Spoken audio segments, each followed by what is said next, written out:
এ সাইফুল, তোর গার্লফ্রেন্ডের কি খবর? কারে গোস বউ লাগে হে আমার। ফির আমি এতটাই ভালোবাসি যে আমার নিজের হাত কেটে রক্ত দিয়া ফির নাম লেখমু। হে চাইলে আমার কলজাটা ছিঁড়ে দিয়ে দিমু। আর সামনের মাসে আইফোন 18 প্রো ম্যাক্স কিনে দিমু হেরে গিফট করমু। তুই বেটা বউ লাগে আমার। সিনেমাটা তাহলে বিয়া সারি কবে করতেছ? বন্ধু আমার তো ব্যাকআপ হয়ে গেছে গা। জানোস মেয়েরা আমার লগে প্রতারণা করছে। বন্ধু তুই কার কাছে বলিস নিয়ে।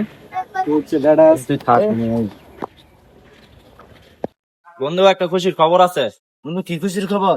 সাইফুল যে বড় কথা কইছে, এখন তোর ব্যাকআপ হয়েছে গা। চল গিয়ে আর একটু সান্ত্বনা দিয়ে আসি। হাই চল বন্ধু, সাইফুলের সাথে তো আমি এই কাজটা ঠিক করে নাই, ব্যাকআপ করে দিছি। ব্যাকআপ? বউ চলে গেলে তো তালাক হয়, ব্যাকআপ হয় না।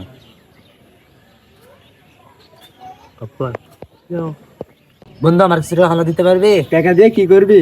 সামনে মাসে আমার বউকে 18 প্রো ম্যাক্স কিনে দেবো। বন্ধু তোরা থাক, আমার একটু ইমার্জেন্সি হসপিটাল যাইতে হইব। হঠাৎ করে হসপিটাল কেন? আমার বউ আমার কলিজাটা চাইছে, তাই একটু দিয়ে আসি ওরা থাকতে। বন্ধু বউ খুশি হয় কি করলে বেশি? হাত কাটা রক্ত দা বউর নাম লেখলে খুশি হয় বেশি। আমি হাত কাটা বউর নাম লেখুন রক্ত দিয়া। কারে দেখাবো মনের দুঃখ রে।